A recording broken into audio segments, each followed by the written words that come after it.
This episode of PhoneBuff is brought to you by Gamefly. Go to gamefly.com/PhoneBuff to get a free 15-day trial when you sign up today.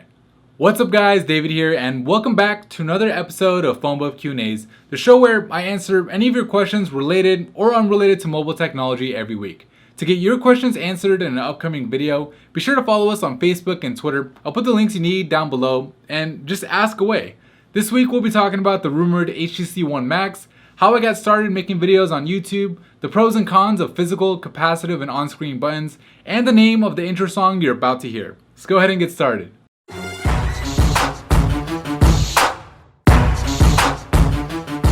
Diego asks, what do you think about the HTC One Max rumors, and do you think it'll be better than the Note 3?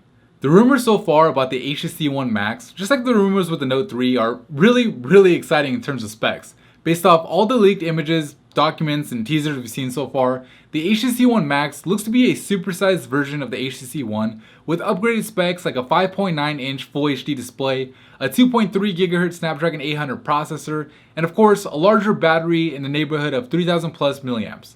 Whether or not the HTC One Max will be better than the Note 3 will really come down to personal preference, just like with the Galaxy S4 versus the HTC One. But either way, expect to see 25 plus reasons why each is better than the other. Janine Johnston asks, how did you get started making YouTube videos about cool tech? I think the best way I could answer that is just to tell you about the path that led me to it. So it started with me getting my first smartphone, which just made me fall deeply in love with mobile technology. I mean, I always loved technology in general, but it wasn't until I got that first smartphone, naturally, that I really got into mobile tech. Anyways, I was spending so much time researching smartphones, modding them, and talking about them that it only seemed natural for me to get a job where I get paid in the process, which at first was for one of the 4 major carriers here in the US, where I worked for about 2 years.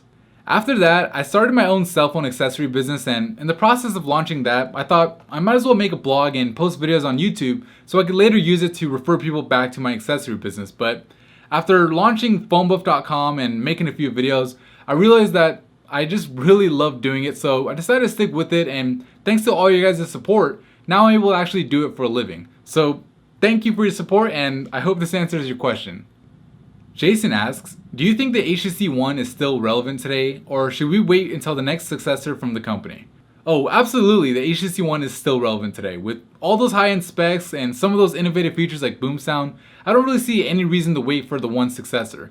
HTC isn't even close to done with the One, and in fact it's still rolling out to some carriers here in the US, so I'd say if you're due for a new phone and you like the HTC One, then I'd go for it.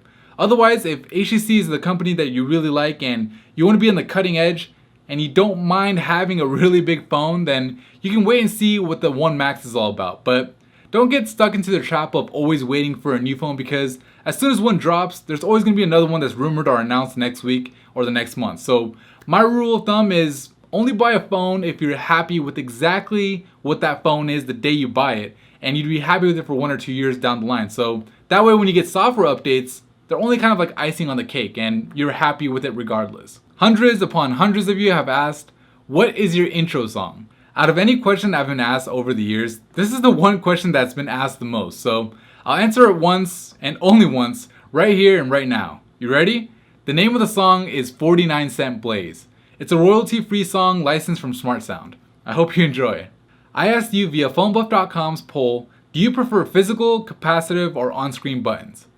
And it seems like there's no clear favorite between you guys, with 31% of you preferring on-screen buttons like on Nexus devices, 25% of you saying you prefer capacitive buttons like on the Lumia 1020, 21% of you said you'd rather have physical buttons like on the iPhone, and finally 24% of you said you'd rather have some combination of the above.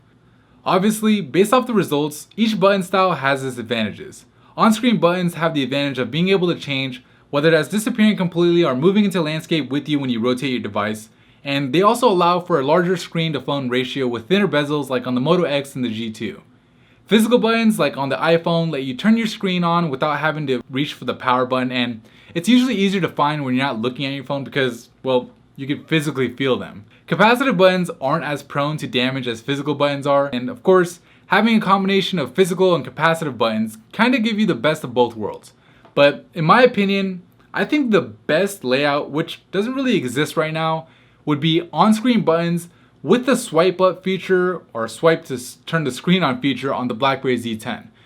That to me, on an Android or even a Windows phone, would be absolutely awesome.